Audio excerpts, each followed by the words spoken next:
Hey authors, not to freak you out, but what if that bad thing comes to pass?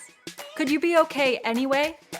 I'm Claire Taylor, and I'm going to prove to you that no matter what happens, you can continue to be a writer.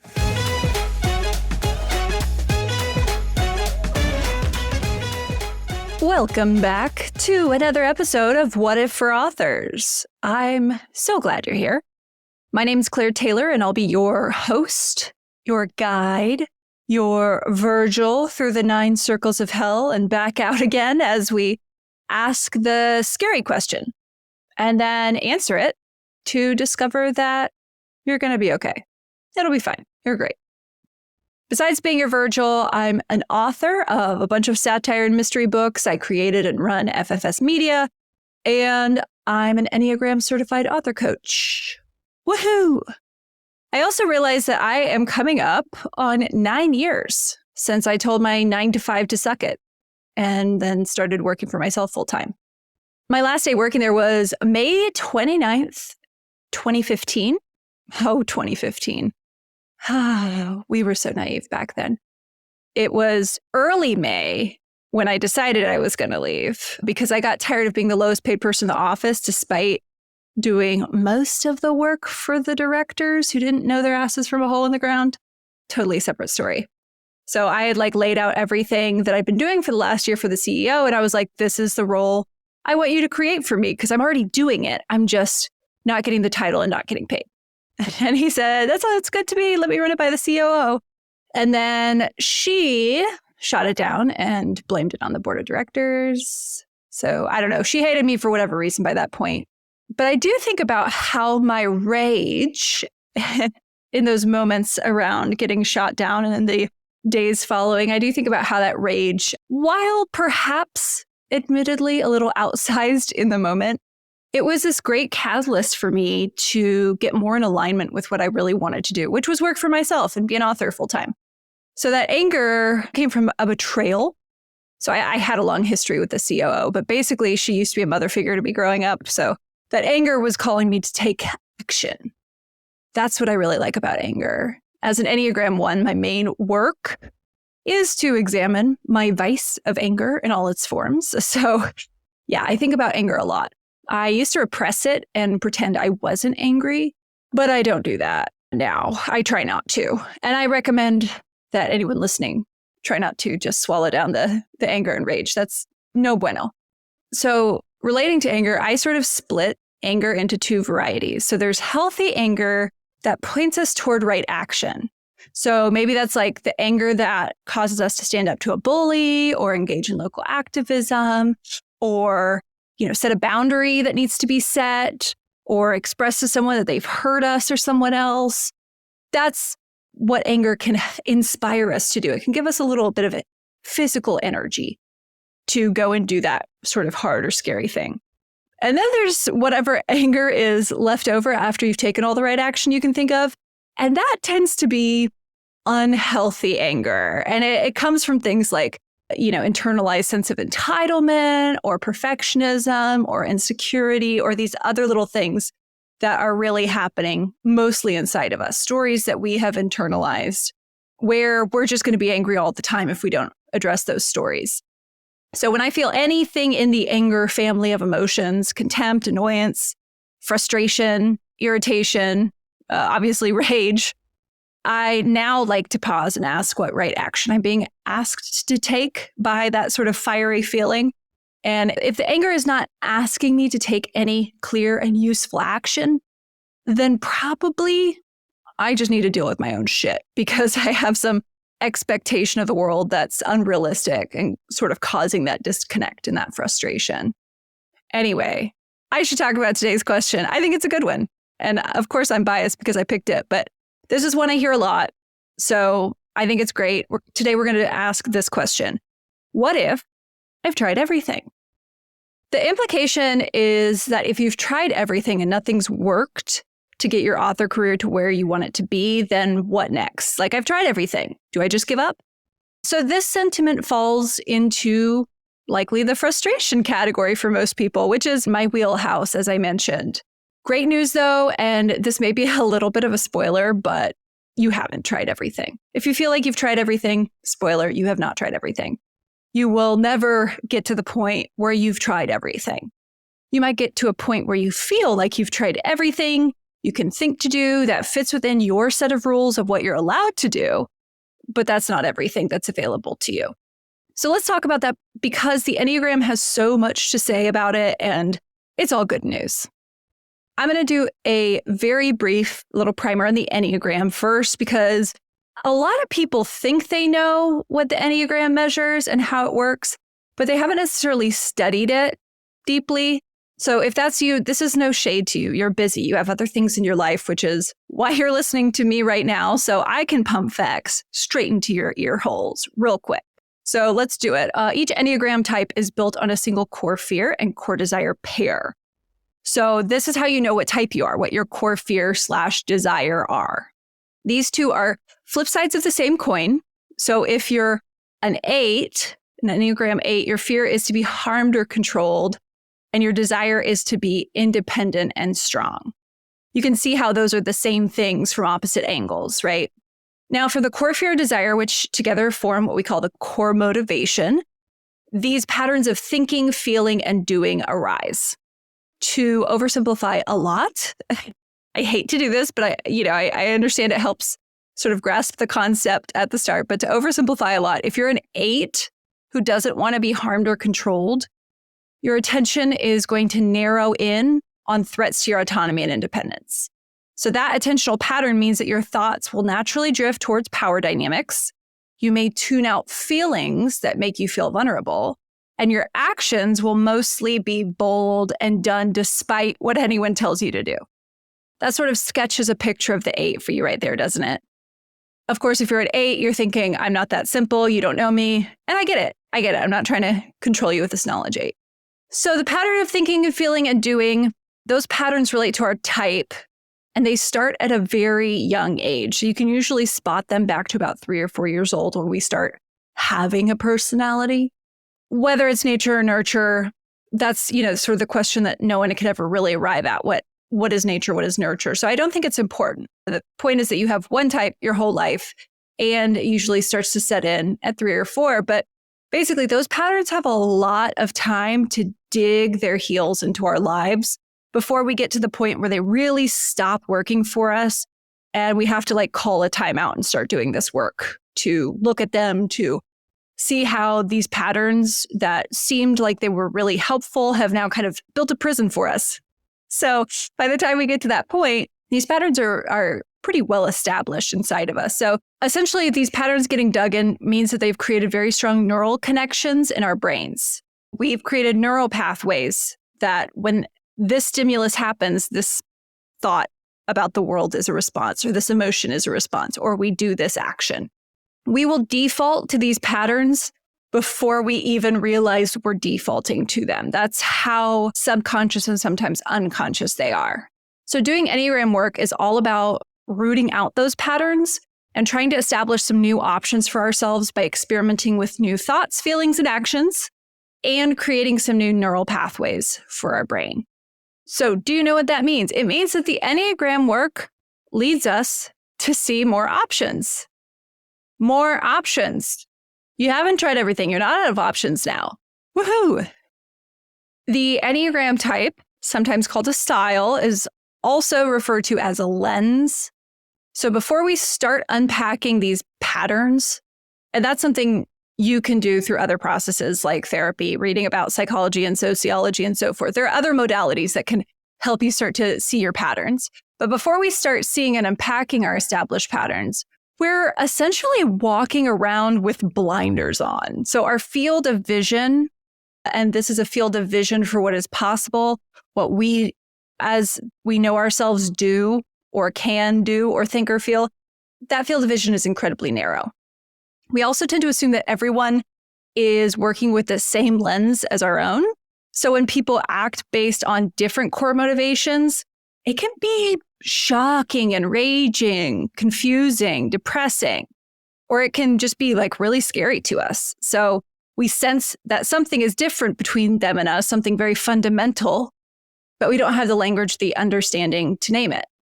The big scary thing that nobody likes to name when they start learning about Enneagram is that if there are 9 types and they are just one of the types, then maybe their way of thinking, feeling, and doing isn't the best and only sensible one. So that can shake the ground you stand on to think about at first. A lot of your defaults about how things work and your place in the world are going to be challenged by just admitting that you are one of 9 equal types. And this is where a lot of people kind of nope out of this learning altogether. They don't feel like they're ready to remove those blinders. They don't like how it feels when they do. When someone tries to take those blinders off of them, it's too much, right? It spooks the horse. There's a reason we have blinders. Okay, so that's a lot of theory, right? Let's ground this theory in some practical application to our author career, shall we? Let's go through some examples of how an author might feel like they've tried everything and nothing's worked, and then how they might go about seeing some new workable possibilities. I'm going to start with an example of an Enneagram 6 author who's usually called the loyalist, but I like to call them the faithful writer. That's because the 6's journey is from fear to courage, and the key tool for that journey is development of faith. So not necessarily in a religious sense, not faith in a religious sense, but this can look like faith in their ability to handle whatever comes their way, which 6s are actually damn good at since they're usually over-prepared. So it's really about understanding it and building that confidence that they can handle it, not building preparedness. Anyway, our 6 writer feels like they've tried everything in their career and their career is just not getting off the ground. Okay, first of all, bummer, that feeling sucks. So the 6's core fear is being unsupported and without guidance. And their desire is to have guidance and support, right? 2 sides of the same coin.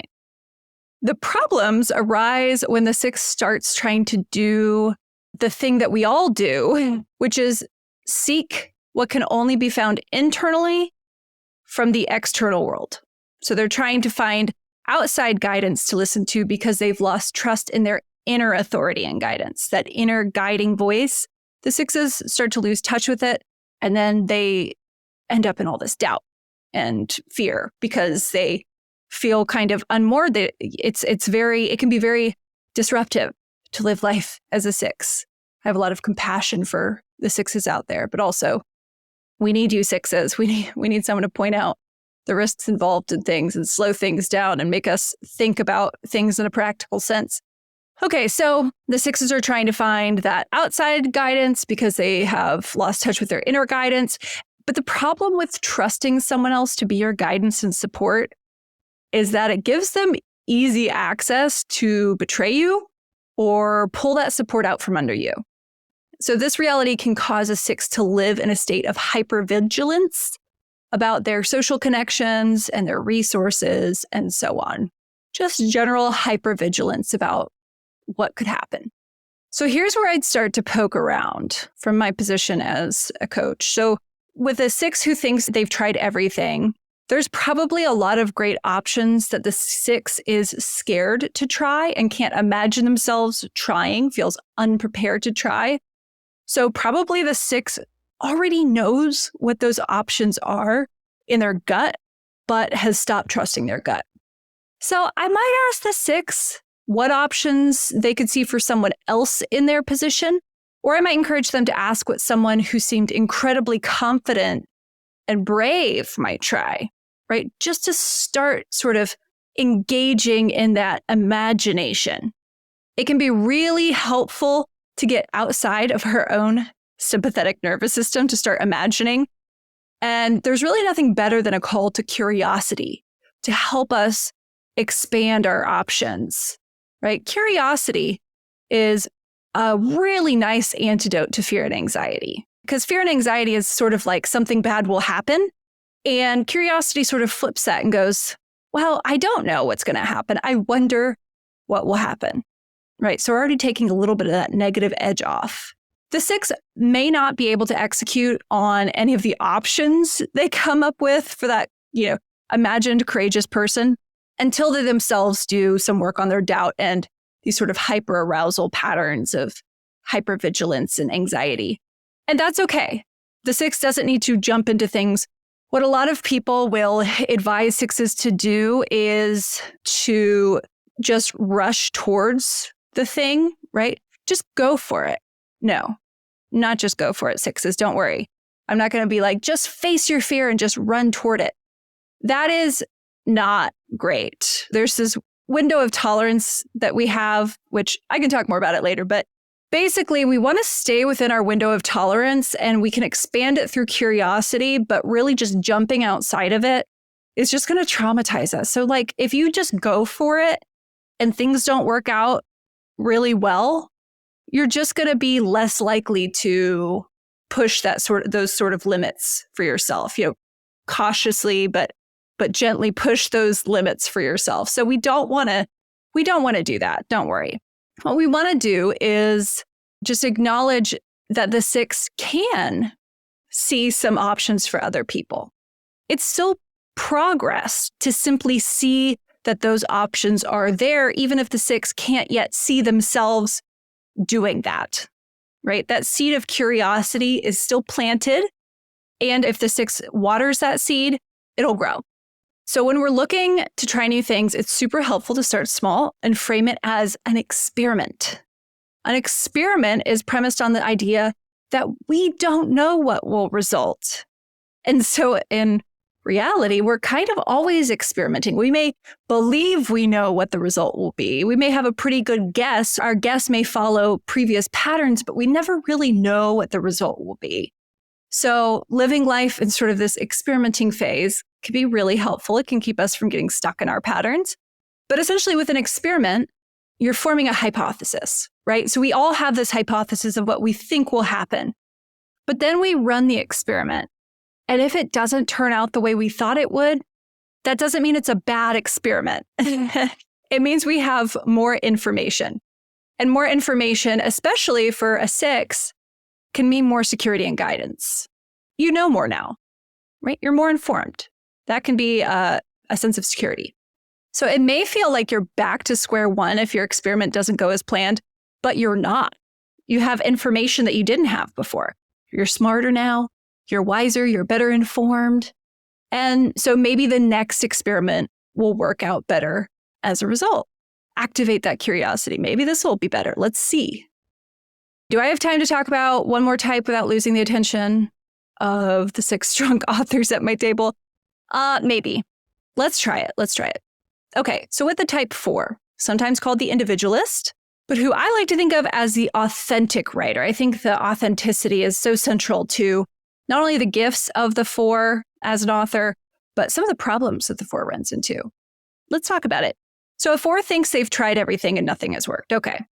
The 4's fear is that they'll lack significance and identity, and their desire is to feel significant and authentically themselves.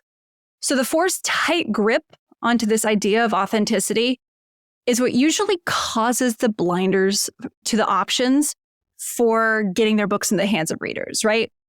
That need to be authentic, fully authentic all the time can, I see it most often, start to create some tough situations, some challenges when it comes to getting the books that they've written into the hands of the readers. Their narrow definition of authentic, that's what I would poke at a little bit. That narrow definition is the narrowing of the blinders for the 4. So 4s tend to mention their books once every harvest moon or whatever, and then expect that something will happen, right? They'll mention it if it feels like an authentic moment to mention that they have a book, but they're not going to create opportunities necessarily to mention their book. And there's this hope that if I mention it once, that should be enough. That's not reality with selling. It can seem kind of gross and inauthentic to a 4 to really sell the products. So marketing can feel like phoniness. And if that's the case for the 4, they're going to run out of options that fit that narrow definition of authenticity really fucking quick. Let me tell you, they'll look at the 3 who has no time to wait around to be discovered and is actively telling everyone who will listen about their books. And the 4 will go, ooh, not for me. And fair enough. If you're a 4, you're not a 3. But if your approach of posting a picture of your book once and then hoping it'll be discovered isn't getting you where you want, maybe it's time to reframe. And we can do a reframe that's going to feel natural here. So I'm not going to be just like twisting things and telling you, just be happy, just be optimistic. I'm going to give you a very real reframe here. Here's the question I would pose to you to kind of get that curiosity going. Is it inauthentic to try to get your books to the people who would connect deeply with them? Is it inauthentic to care enough to try to get the books to the people who would connect deeply with them? And then I'll ask you, what's your purpose of writing, if not to be understood by others deeply and help them understand themselves more deeply too? That's important. So might it be worth making your cover more, on genre, or reworking your blurb to really make your tropes pop? And yes, you have tropes in your book or might a little bit of comprehensibility and simplification in your product's packaging be worth whatever quote unquote inauthenticity you're feeling there, if it gets the words themselves into the hands of the people who would cherish those words? Sometimes 4s can unconsciously convolute authenticity with complexity. So this can lead to the 4 making things complex, complicated for the sake of feeling authentic, rather than because the thing actually needs to be complex. So I'm talking book covers, marketing copy, even just sentence by sentence in the book itself. 4s can experience a real breakthrough to all kinds of new options when they take a hard look at that false correlation they may be holding between complexity and authenticity. So where might the most authentic expression of something actually be the most simple? There's a challenge for you, 4s. Where are you making processes and marketing in your writing career more complicated merely to appease your ego's need to feel special? Yikes. Okay. It was kind of a cheap shot, wasn't it? But don't worry, all 4s like the emotional realness. I get it. So if you feel like you've tried everything, I want to encourage you to pause, take a few deep breaths, and rest assured that you have not. Regardless of your type, you have not tried everything. Maybe you've tried everything that you can see with your blinders on, but just a little bit of this deep work can go a long way toward creating new options. If you want to do that and you need a Virgil, you can come work with me and I'll show you those blinders and the steps to removing them. It'll be much more individualized. All my offerings are at ffs.media. But hell, you've listened this long, so okay, here's a question to ask yourself for each type to start poking away. Before you even come see me, just ask this question, see what comes up, and you may have some interesting ideas. You may see some things through fresh eyes. So I'm going to do this by type. So if you are a 1, ask, where is my fear of making a mistake keeping me from running experiments? 2s, ask, where is my need to be needed preventing me from asking for advice from others? 3s rarely feel like they've tried everything, but I'll include them anyway. Okay, if you're a 3, ask, where has my definition of success narrowed what I'm willing to try? 4s, ask, where have I been valuing complexity over simplicity when simplicity might be better? 5s, ask, where could I tap into the expertise of others instead of trying to learn it all myself? 6s, ask, what low-stakes experiment can I run to get more information? 7s also don't usually feel like they've tried everything, and their dilemma is generally that they want to try everything but can't make it all happen at once. But if you're a 7 who feels like you've tried everything to, say, focus on one task, here's what you can ask yourself. What pain am I not acknowledging here that is causing my attention to jump elsewhere? 8s, ask, how has my need to be an island kept me from collaborative options? 9s, ask, what part of myself have I been hiding to avoid conflict? And how has that created unpleasant inner conflict instead?